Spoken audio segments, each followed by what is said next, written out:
అందరు ఉద్యోగ ద్రోహులే. నిజమైన ఉద్యమకారులు లాస్ట్ ఈటెల రాజేందర్ ఉండే ఇవాళ ఆయనను కూడా పొగబెట్టి బయటికి పంపించేసి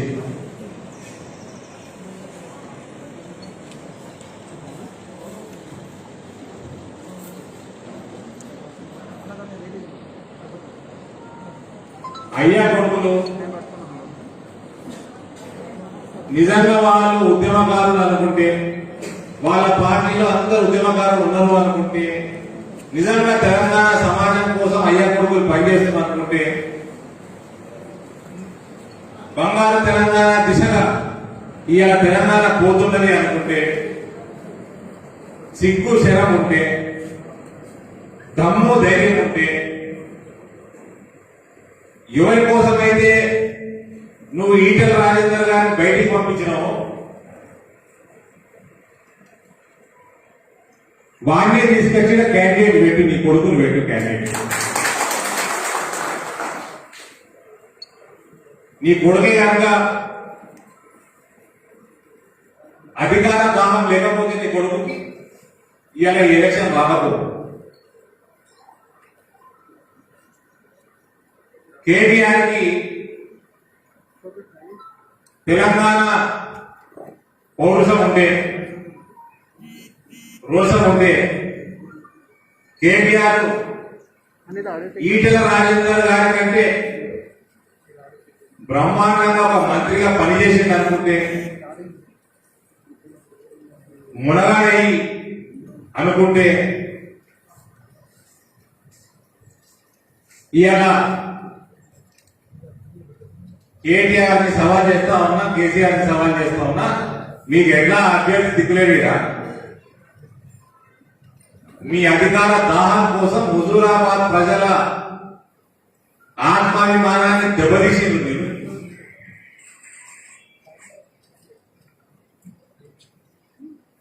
నీ కొడుకుని కేటీఆర్ ని ఇక్కడ క్యాండిడేట్ గా పెట్టాలని సవాల్ విసురుతాం.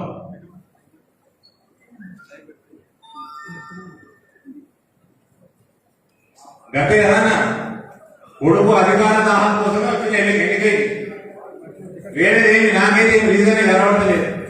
ఇటువంటి మహమ్మారి సమయంలో ఒక దిక్కు హాస్పిటల్ లేక, హాస్పిటల్లో బెడ్లు లేక, ఐసీయూ బెడ్లు లేక, ఆక్సిజన్ తక్కువ పడి ప్రాణాలు పోతా ఉన్నాయి. కానీ ముఖ్యమంత్రి మాత్రం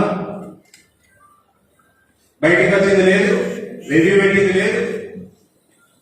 ఒక ఆరోగ్య మంత్రి తెలంగాణ ప్రజల ఆరోగ్యం కోసం దిక్కులు పడుతుంటే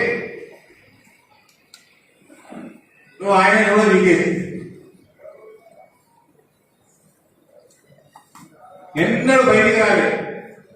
ఇవాళ కేసీఆర్ అనేది ఆయన జిల్లాలో బాగా పట్టిండయో.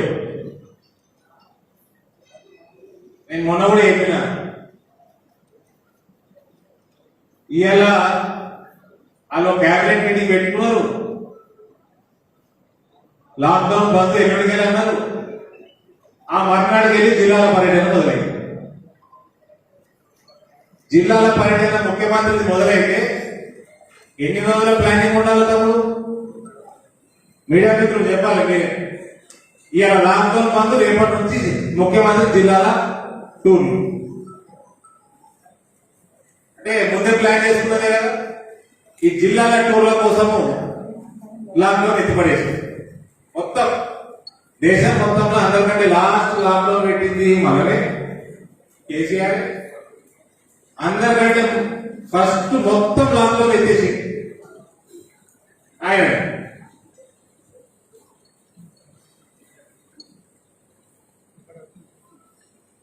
ఇవాళ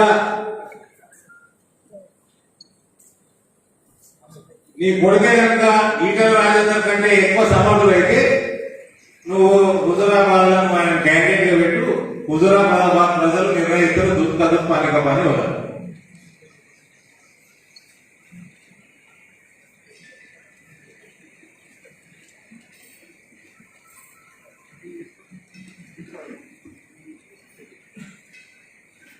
ఈ వ్యాపారాలను సూపరాను యాకిల్లో పట్టుకొచ్చి పెట్టే బదులు కేటీఆర్ పెట్టు. ఇక్కడ హుజూరాబాద్ ప్రజలు, నిరుద్యోగులు, యువత, మహిళలు, రైతులు, అన్ని వర్గాల ప్రజలు నిర్ణయిస్తారు. నీ బద్దల భాషగా లేదు.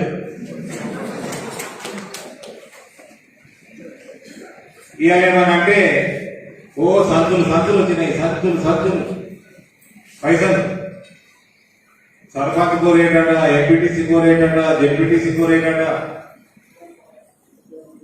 అరే బాగాలు అందరు పైసలు తీసుకుంటారు, అందరు ఇటలు లాగారు.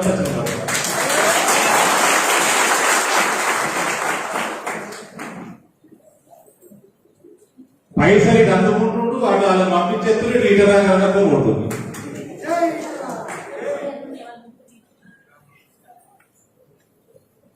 కేసీఆర్ కంటే పెద్ద బేవకూఫ్ని నేనైతే చూడలేదు రాజకీయాల్లో.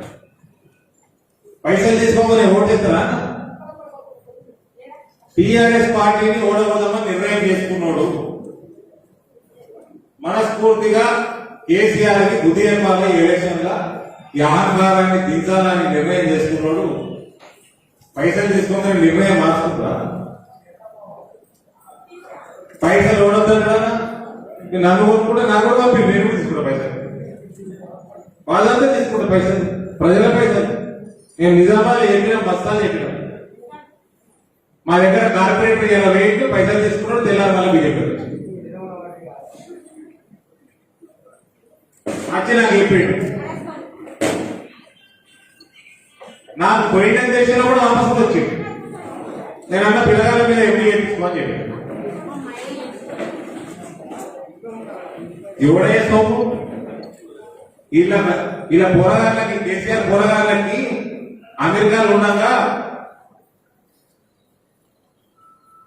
మరి వాళ్ళు ఆగినప్పుడు ఏదో పోయి కారు గుద్దింది.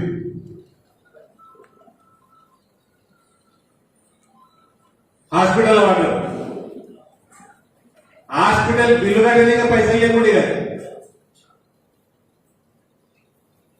మన కోనె ప్రకాశంగా తెలుస్తుంది బాగా కథలు. అట్లా అయ్యేలా లక్షలు కోట్లు 300 కోట్లట హుజూరాబాద్ ఎన్నిక. ఇంకా రాతప్పుడు 300 కోట్ల రూపాయలు హుజూరాబాద్. అందరు లక్షపతి లేకపోతే ఇప్పుడు ఇంతో అందరూ రాజకీయం చేసిన లక్షాలి గారిగా బాగా పైసలు తీసుకొని కమలం పువ్వుకి ఓటుకుంది.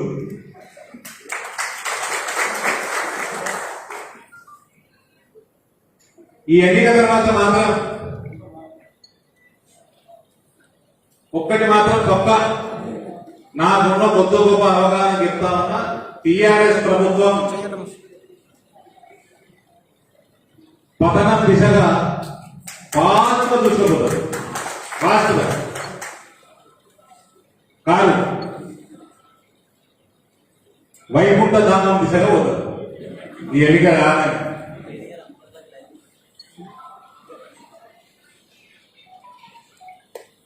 కేసీఆర్ తాత ముత్తాతలు వచ్చినా కూడా టీఆర్ఎస్ పార్టీ ఓటమి ఆగే ప్రసక్తి లేదు.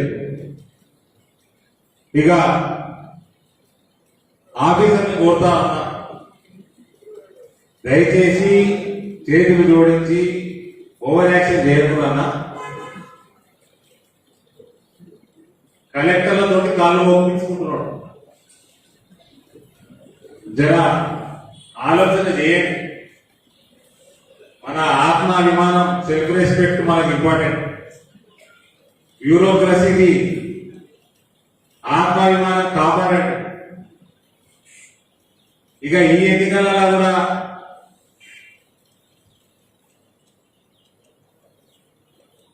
కర్మగారి టీఆర్ఎస్ పార్టీని గెలిస్తే ఆఫీసర్లు బానిసలు అయిపోతారు. ఇక బానిస బతికైపోతుంది ఐఏఎస్ ఆఫీసర్లు. ఐఏఎస్ ఆఫీసర్లు కానీ, పోలీస్ ఆఫీసర్లు కానీ, అందరు గవర్నమెంట్ ఆఫీసర్లు అందరికీ నేను రిక్వెస్ట్ చేస్తా ఉన్నా, మన డ్యూటీ సక్రమంగా చేసుకున్నాం. ఎవరికో మనం బానిస బతకాల్సిన అవసరం లేదు.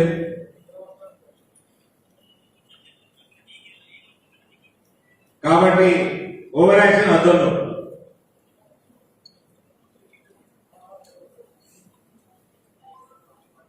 ఆఫీసర్లకు కూడా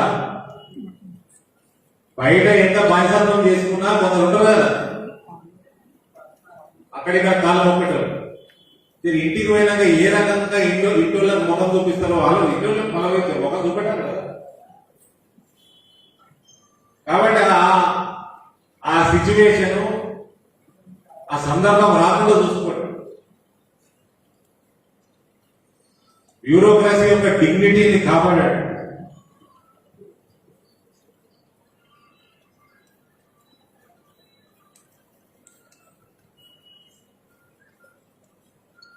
ఇవాళ ఈ ఎన్నిక ఎందుకు వచ్చిందో చెప్పినాను.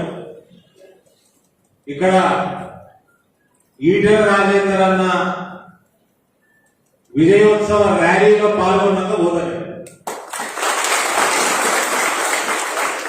కేసీఆర్ 300 కోట్లు కాదు 1000 కోట్లు ఖర్చు పెట్టుకున్నా నా అంచనా ప్రకారం, నేను ఎప్పుడు తక్కువ చెప్తానయ్యో మళ్ళీ ఎక్కువ చెప్పి తక్కువ చెప్పి ఎక్కువ గెలుచుకు పెట్టు 20,000 నుంచి 30,000 కనీస మెజారిటీతో ఈటెల రాజేందర్ గెలుస్తాడు. మళ్ళీ అరవింద్ తక్కువ చెప్తున్నాను, నేను తక్కువ చెప్పి ఎక్కువ గెలుస్తాను. కనీసం 20 నుంచి 30,000 మెజారిటీ తోటి రాజేంద్ర గెలుస్తాడు. దాని తర్వాత టిఆర్ఎస్ ప్రభుత్వం పర్మనెంట్ గా ఉండదు, పతనం ప్రారంభమైతే. కాబట్టి ఆఫీసర్లు కూడా నేను రిక్వెస్ట్ చేస్తా ఉన్నాను, let stick to our responsibility. మన డ్యూటీ మనం సక్రమంగా చేద్దాం. ఎవరు మనం కండవాలు వేసుకొని పనిచేయాల్సిన అవసరం లేదు. Thank you. మీకు ఏమైనా ప్రశ్నలు ఉంటే నేను రెడీ.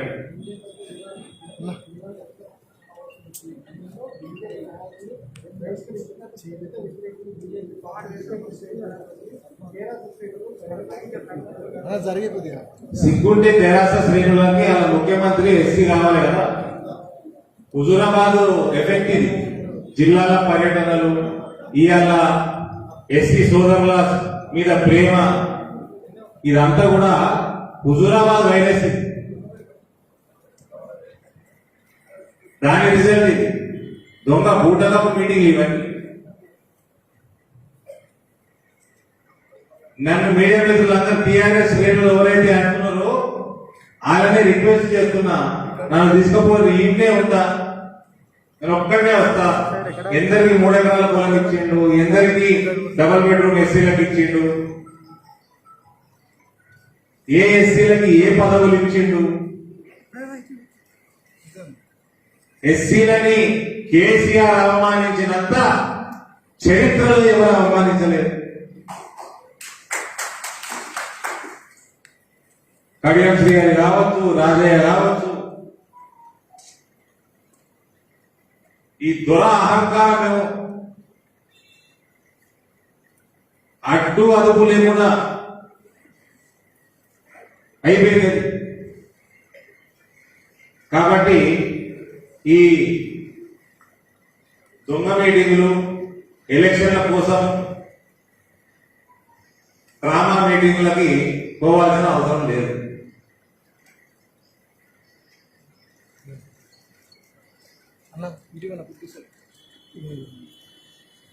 అలా నరుక్కుంటా మెడకాయ ఎంత తింటా, అలా నరుక్కుంటాడు. ఎస్సీ ముఖ్యమంత్రి ఏముంది అలా నరుక్కుంటాను. ఏమైతే మరి అదే తలకాయ మీటింగ్ పడుతుంది.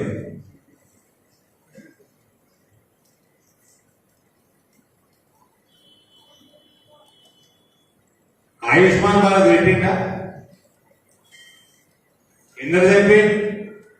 1000 మంది చనిపోయింది, లక్షల మంది కోట్లాది రూపాయలు అప్పుల పాలే. ఏది ఆయుష్మాన్ భారత్? ఏది ఇప్పుడు రాంగ నేను హైదరాబాద్కి వెళ్ళి రాంగ అదేంటి మన రైతు సమితిగా బిల్డింగ్ రైతు వేదిక అలా 6 లక్షల రూపాయలు మాయండి ఇగిలించుకుంటా పాదగట్టుకుంటా ఫోటో పెట్టుకున్నాం. ఏడ తిరిగిన జమ్మికుంటా చూడబుద్ధి కానీ కోడింగ్లని వాటికి వచ్చి పాడేది. ప్రజలు తట్టుకోలేదు కదనే,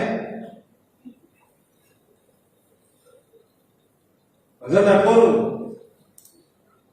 తిన్నది బయటకు వస్తుంది.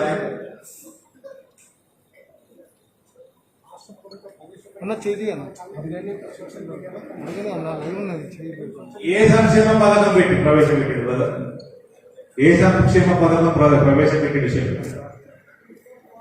చెప్పండి. ఎవరికి సంక్షేమం చెప్పాడు చెప్పండి. మహమ్మారిలో హెల్త్ ఇన్సూరెన్స్ పెట్టిన దుర్మార్గులు కేసీఆర్ ఏం సంక్షేమం చేసాడు చెప్పు.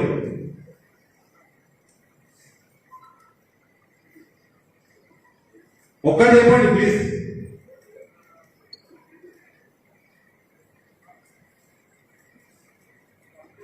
రైతు బంధు అంటాడు.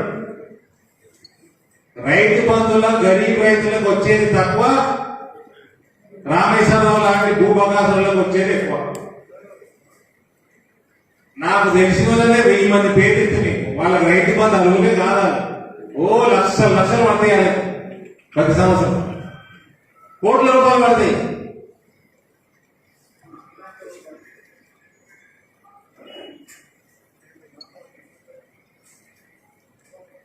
ఈయన ప్రామిసులు చేసిన ఒకటా డెలివరీ చేసిందా? ఒకటా రెండా? మన దగ్గర రైతాంగం ఉండవు హుజురాబాద్. ఏమా యూరియాలు, ఫర్టిలైజర్లు, పొటాష్ ఏదో అన్నాడు. 20 లక్షల టన్నులు ఫ్రీ ఇస్తున్నా, అందుకే పుట్టిండు కేసీఆర్ అంటున్నాడు, అందుకే పుట్టిండు కావచ్చు అన్నాడు. ఏమా 3-4 ఏళ్ళు అయిపోయాయి. గరీబ్ మహిళలకు ఇల్లు ఏమైపోయాయి? ఇల్లు ఖాళీ చేయించిండు, ఇల్లు ఖాళీ చేయించిండు, ఉన్న ఇల్లు ఇవ్వగొట్టించిండు, మళ్ళా కట్టిస్తా అని 7.5 సంవత్సరాలు అయింది. ఇల్లు లేదు, ఉన్న ఇల్లు కూడా ఇగింది చాలా మంది.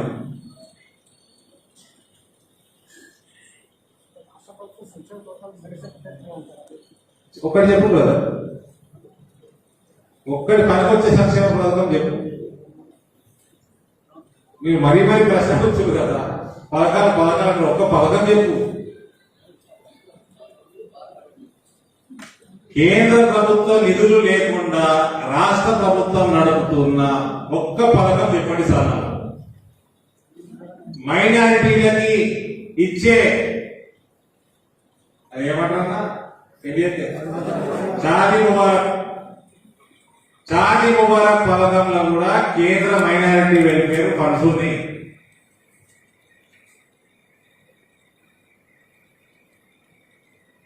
ఈ రైతు సమితి భవనాలలో 6 లక్షల రూపాయలు మాయింది. వైకుంఠ ధామాలు పైసలు మాయి రంగులాలి. ఇచ్చే రేషన్ల 99% కేంద్ర ప్రభుత్వ పైసలు. మీకు పడే రోడ్లన్నింటిలా ఇప్పుడు హుజురాబాద్ రాజస్థాన్ మంచి డెవలప్ చేసుకున్న రోడ్డు మంచిగా, నేను తిరిగినది మంచిగా, సిసి రోడ్లు అన్న పైసలు కేంద్రాన్ని, జిఎస్ఐ గ్రామీణ సడక్ యోజన పైసలు కేంద్రాన్ని, కేసీఆర్ కిట్టుల పైసలు మాయి, మిషన్ భగీరథ అంటున్నాడు. జలశక్తి నుంచి మా దగ్గరికి వెళ్ళి 100 కోట్ల రూపాయలు తెచ్చుకున్నాడు. సిగ్గు లేకుండా మళ్ళా తెలంగాణ మీద ప్రేమ లేదు, కాళేశ్వరాన్ని నేషనల్ ప్రాజెక్ట్ చేయలేదు అన్నాడు. కాళేశ్వరానికి దాని డీటెయిల్డ్ ప్రాజెక్ట్ రిపోర్టు తో పాటు ఇతర వివరాలను ఇవ్వమని 2016లో రాష్ట్ర ప్రభుత్వానికి రాస్తే ఇవాళ వరకు దానికి రిప్లై లేదు. కేంద్రం నుంచి అలా ఫండ్స్ వస్తే అకౌంటింగ్ ఆడిటింగ్ మొత్తం కేంద్రం చేతులకు పోతుందని, ఈయన బండారం బయటపడుతుందని, ఈయన 1,00,000 కోట్ల రూపాయలు మిగిలిన బయటపడుతుందని ఇలా ఆ కాగితాలు కూడా ఇస్తలేడు. ఏం సంక్షేమం చేస్తుంది బ్రదర్ చెప్పండి. 4 లక్షల కోట్ల అప్పు చేసి మన నెత్తి మీద అప్పుల భారం పెట్టింది తప్ప ఇంకేం చేయలేదు. చెప్పండి ఎవరికి సంక్షేమం చేసి?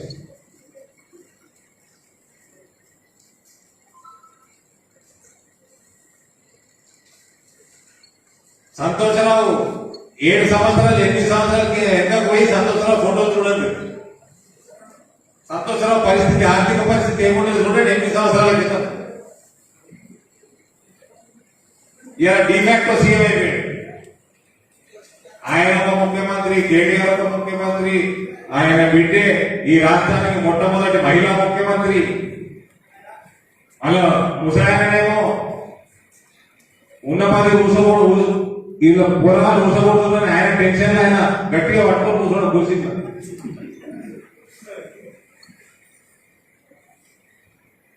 నలుగురు ముఖ్యమంత్రులు అసలు మర్చిపోయిన వాళ్ళు. హరీష్ రావు ముఖ్యమంత్రి,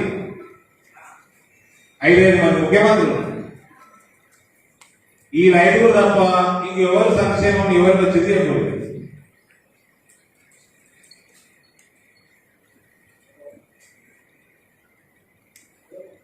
రైతులకి ఫ్రీ కరెంట్ ఇస్తా అంటున్నాడు.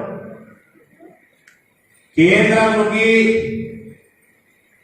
అప్పులు చేసుకుంటా 4 లక్షల కోట్లు అప్పులు చేసి ఇక్కడ 4 లక్షల కోట్ల దాదాపు 1,00,000 కోట్లు విద్యుత్ అప్పు చేసింది.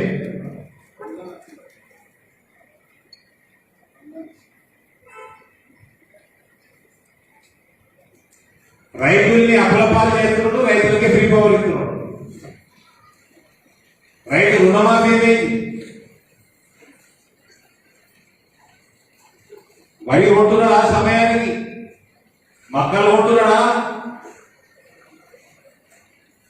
మా జిల్లాలో పసుపు పడుతుంది, వాళ్ళకి మార్కెట్లో ధర చెప్పినట్టు మేము చేసినాం. ధర ఒకవేళ ధర రాకుంటే లెటర్ రాయని ఆయన అంటే 3వ సంవత్సరం ఇది. నేను ఎంపీ అయినాక 2వ సంవత్సరం లెటర్ రాయాడు. కేంద్రం పైసలు ఇస్తుంది అని వ్యవసాయ శాఖ మంత్రి పార్లమెంట్ లో చెప్పిండు. లెటర్ రాయని ప్రపోజల్ పెట్టాడు. 100 రోజులలో షుగర్ ఫ్యాక్టరీ తెరిపిస్తాను, తెరిపియలే. మళ్ళీ ఆయన కొడుకు ఆంధ్రుల హక్కు విశాఖ ఉత్పాడు. నీకు ఎందుకు రాలేదు? పక్కకి 3 ఫ్యాక్టరీలు ఉన్నాయి కదా, నిజాం షుగర్ ఫ్యాక్టరీ. మళ్ళా మన ల్యాండ్ అమ్ముతున్నాడు. కొత్తగా స్కామ్ వచ్చింది ఇప్పుడు మా తోటలలో, కరీంనగర్, ఉమ్మడి కరీంనగర్ జిల్లాలో. ఖాదీ భారత ఖాదీ కేంద్రాలు అన్ని అమ్మేస్తున్నారు. 12 కోట్ల రూపాయలకి అలా చుట్టాలకి 1 కోటి రూపాయలకి ఇచ్చేసి ఎంత? 1 కోటి రూపాయలు, 1,20,000, 12 కోట్ల ఆస్తి. సంక్షేమం అండి, చుట్టాల సంక్షేమం.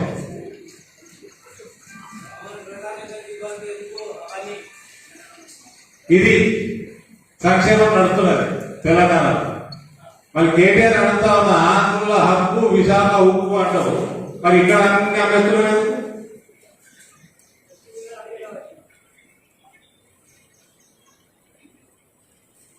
ఏం సంక్షేమం పెట్టారు చెప్పండి.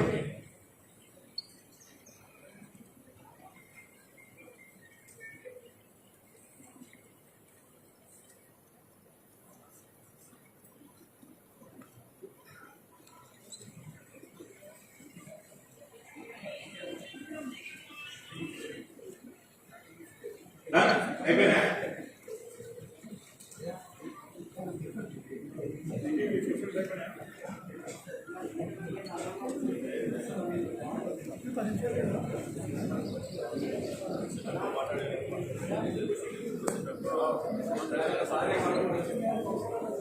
నేనైతే తమ్ముడు, నేను టెక్నాలజీ, సోషల్ మీడియా, ఒక సైంటిఫిక్ పద్ధతిని నమ్ముకున్నాను. నేను 10 మందిని అడిగితే 8 నుంచి 9 మంది ఈగల రాజధానికి వెళ్తాను.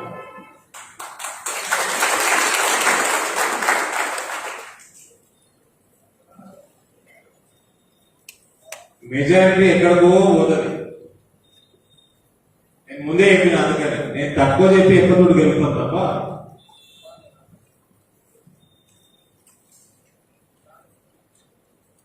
కనీసం 8 మంది 10 మంది ఈగల రాజధానికి వెళ్తాను.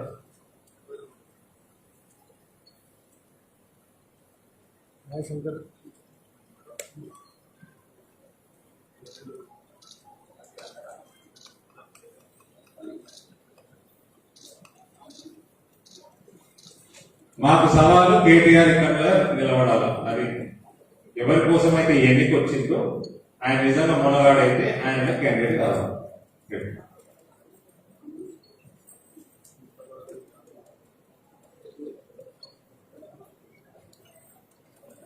నాకు కొద్దిగా జరగాలి ఒక్కసారి మొత్తం వీధి తీసుకుంటాం.